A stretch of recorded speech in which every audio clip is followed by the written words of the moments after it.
Саламатсыздар ма, құрметті студенттер? Бүгін біз 11-ші практикалық жұмысты жалғастырамыз. 11-ші практикалық жұмыс көлденең профильді жобалау. Қазір біз көлденең профильді бойлық профильді жобалауды бітірдік. Ендігі кезекте біз көлденең профильді жобалауды бастаймыз. Көлденең профильді бастамас бұрын сіздерге 11-ші практикалық жұмысты YouTube'дағы видеоны қарауға кеңес беремін. Сосын бұл видеоның соңында бізе тапсырма берілетін болады, біздің немізге, курсовойымызға. Бірінші тапсырма жер төсемінің жобалау туралы ақпаратты мұқият оқып шығу, және екінші үйіндінің биіктігіне немесе ойықты қазу тереңдігіне байланысты жер төсемі себілген топырақ түріне байланысты еңістердің салынуын анықтау керек болады. Осы практикалық жұмыстың мақсаты осындай. Негізінен бойлық профильді жобалау өте, қалай айтсам, бойлық профильді жобалау үшін бізге негізінен топографиялық карта керек, бірақ біздің топографиялық картамыз не болғаннан кейін, шектеулі болғаннан кейін, біз осындай жай ғана қарапайым түрді қарастырамыз. Тек қана үйіндінің биіктігіне байланысты еңістердің жатуын көрсетеміз. Яғни негізінен бізде бойлық профильді, жалпы қазір сіздерге жұмысты бастамас бұрын өзіңіздің санатыңызға байланысты осындай суреттерді салу керек болады сіздерге. Осы практикалық жұмыста менің сіздерден не керек? Менің сіздерден, орысша айтқанда, требование, мое требование к вам, это нарисовать вот такой вот поперечный профиль, көлденең профильді, осындай көлденең профильді салып келу. Жалпы әркімде өзінің санатына байланысты әркімде әртүрлі сурет шығуы мүмкін. Мысалы үшін мына жерде бірінші санат үшін қарастырылған, сурет, мына жерде екінші санат үшін қарастырылған. Яғни егер сіздерде екінші санат жол болса, онда сіздер жай ғана мына жерден алып, дайын шаблон түрінде өзіңіздің курсовойыңызға салып кетсеңіз болады. Егер осындай шаблон болмаса, онда автокадтан өздеріңіз салу керексіздер осындай суреттерді. Қазір мен аламда шаблон түрінде өзімнің Word курсовойыма салып келем, салып тастайым. И получается өзімнің несіме салып біттім, міне көлденең профильді жобалау. Негізінен курсовойды салу барысында тағы да өте маңызды нәрсе, ол бізде орысша айтқанда оформление дейді ғой, яғни оформление бізде нормы контроляға сай болу керек, бізде оформление, курсовойдың оформлениясы. Яғни неде ГОСТа, жаңағы оформленияға ГОСТа бізде қалай жазылған, әрбір жаңа бөлім жаңа беттен басылу керек, яғни егер бізде 5-ші бөлім жаңа бөлім болғаннан кейін, ол бізде жаңа беттен басылу керек, Содан кейін келесі мынандай суреттерді салуға тура келеді, астындағы, яғни альбомный форматта. Альбомный форматты істеу үшін біз альбомный форматты істеу үшін біз разрывыға кіреміз, разрывы следующая страница дейміз.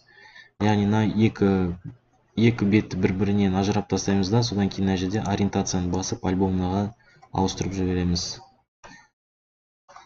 Мына жерде ауыспай қалды, қазір тағы да көрейік. Негізінен егер ауыстырылмай қалса, мына жерде главныйдан мынандай функцияны қосуға болады, отобразить все знаки деген. И мына жерден қарап көруге болады, міне. Болды, бізде міне ориентация ауысты, неге? Альбомның ориентацияға ауысты. Енді мына суреттерді алып, мен копировать етіп қоямын өзімнің неме, курсовойыма.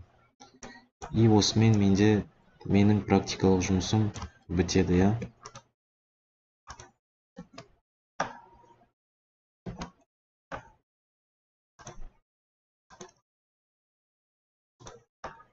Болды, отображение этих өшіреміз. И жалпы сіздерге осы практикалық жұмысты бастамас бұрын анау видеоны ашып қарайтын болсаңыздар, анау видеода бізде түсіндіреді, үйіндінің биіктігіне байланысты қандай еңістерді қарастырады, біздің жолымыздың. Егер бізде үйінді 3 метрден 6 метрге дейін болса, онда үйіндінің жаңағы еңістері бізде 1,5-ға қатынасындай болады. Яғни 1 дегеніміз не, осы жалпы бүкіл курстарымыз басталғаннан бері, бірінші сабақтардан бері айтып жүрмін, осы еңістермен кездесіп жүрміз. Яғни 3 курсовойда да осы еңістермен кездесіп жүрміз, біз қазір. Яғни бірінші сабақтардан естеріңе түсірейін, 1 деген сол биіктік, бізде. Яғни вертикалды биіктік, 1,5 дегеніміз горизонтальды ұзындық, мынау екі линияны біріктіреді, екі катетті біріктіретін осы нелер 1 метр және 1,5, екі катетті біріктіретін диагональды биссектриса, 1-де 1,5 еңісінде еңісі қылдырып жазылады, бізде. Яғни еңіс 1-де 1,5 етіп тағайындалады, егер 3 метрден 6 метрге дейін болса. 3 метрге дейін болса, онда бізде еңіс 1-де 4 қатынасындай қылдырып жобаланады, Содан кейін егер 3 метрге дейін болса, бізде осындай нелер қарастырылады, кюветтер қарастырылады. 1-де 4 қатынасындай қылдырып астыға түсіріледі, 1-де 1,5 қылдырылып жобаланады, бізде. Содан кейін бұдан бөлек бізде тағы да негізі кюветтер не үшін қарастырылады бізде? Кюветтер бізде жаңағы жолдың үстінен жиналатын суды жаңағы мынандай канаваларға ығыстыру үшін мынандай кюветтер жобаланады, бізде. Егер бізде міне қазынды болса, мына жер қазынды 1 метрге дейін көрсетілген. Яғни қазындылар бізде тура үйінді биіктігі ұқсап 6 метр, 12 метр тереңдікке дейін түсу мүмкін. Яғни мына жерде 3 көлденең профильдер ғана қарастырылған. Негізінен бізде көлденең профильдердің түрлері, типтік түрлері 6, 7, 8 шақты көлденең профильді түрлі болып келеді, Яғни бізде 3 метрден 6 метрге дейін көрсетілген ғой, мына жерде. Яғни бізде 6-дан 12 метрге дейінгі көлденең профильдер бар. Яғни мына жер бір профиль қарастырылмаған. Содан кейін екінші бізде тереңдігі 3 метрге дейін, 6 метрге дейін нелер болуы мүмкін, қазындылар. Және де 6-дан 12 метрге дейін қателеспесем болуы мүмкін. Оның барлығын видеодан қарасаңыздар болады. Видеода көрсетілген. Осылайынан мұны жазып шығасыздар. Яғни тура осындай мысалдыкіндей. Мынаның тереңдігін енді жобалап интернеттен қарайсыздар. Тереңдігі қанша болу керек, кюветтің тереңдігі.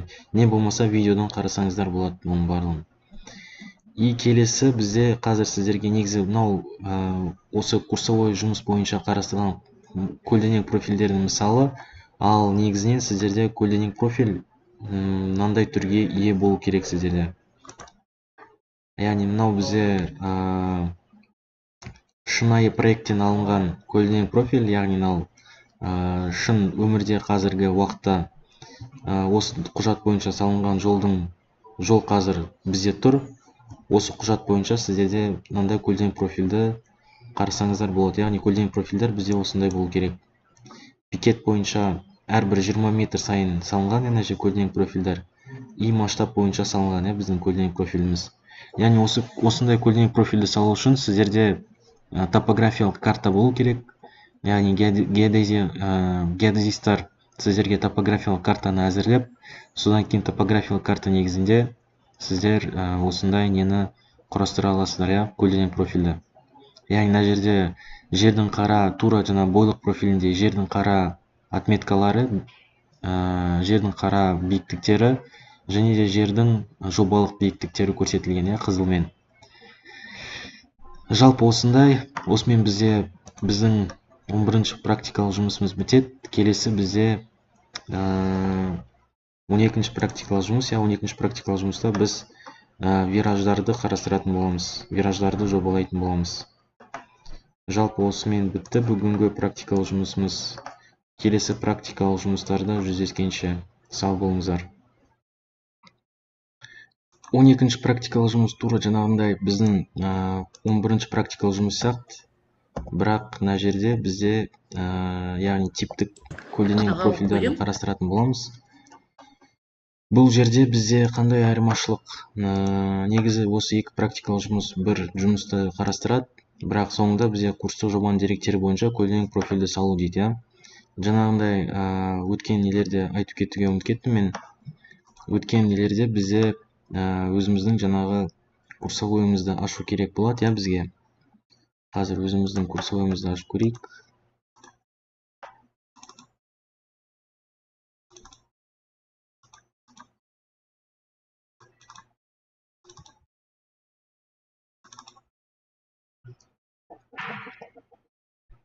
Курсовойымызды ашамыз да қазір.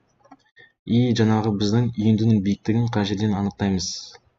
Үйіндінің биіктігін жаңағы біз өткен сабақтарда анықтаған болатынбыз. Өте оңай, ешқандай қиындығы жоқ. И өзіңіздің үйіндінің биіктігіне байланысты типтік көлденең профильді тағайындайсыздар. Яғни қазір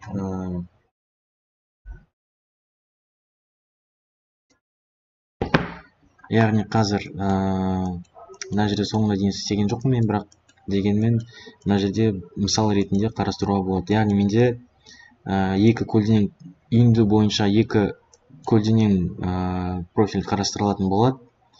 Яғни 3 метрге дейін, 1 метрден 3 метрге дейін, яғни 0 метрден 3 метрге дейін, және де 3 метрден 6 метрге дейін. Көрдіңіздер ме? 5 метр, 6 метр тағы сол сияқты бар. Егер сіздерде 6 метрден және жоғары болса, онда басқа көлденең профильді қарастыратын боласыздар. Яғни ол жерде екі еңіс қарастырылады. Бір еңіс ол, қателеспесем, 1,1,5, екінші еңіс 1,4 қой деймін, қателеспесем. Яғни екі жол төсемі қарастырылатын болады. Және де қазындыдан бір көлденең профиль қарастырылатын болады, яғни 3 метр тереңдікке дейін, жаңағындай суреттегендей.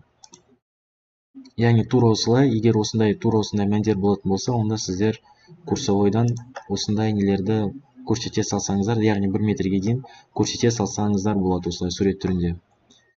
Өйткені бізде топографиялық картаның деректері жоқ, өйткені бізде жалпы дипломдық жұмысты қарастыратын болсаңыздар, дипломдық жұмыста осындай көлденең профильді салуларыңызға кеңес беремін. Яғни осындай көлденең профильдер бізде не үшін керек?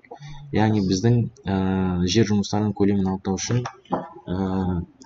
таптырмас не болып келеді, таптырмас көмекші болып келеді бізге осы нелер, сызулар.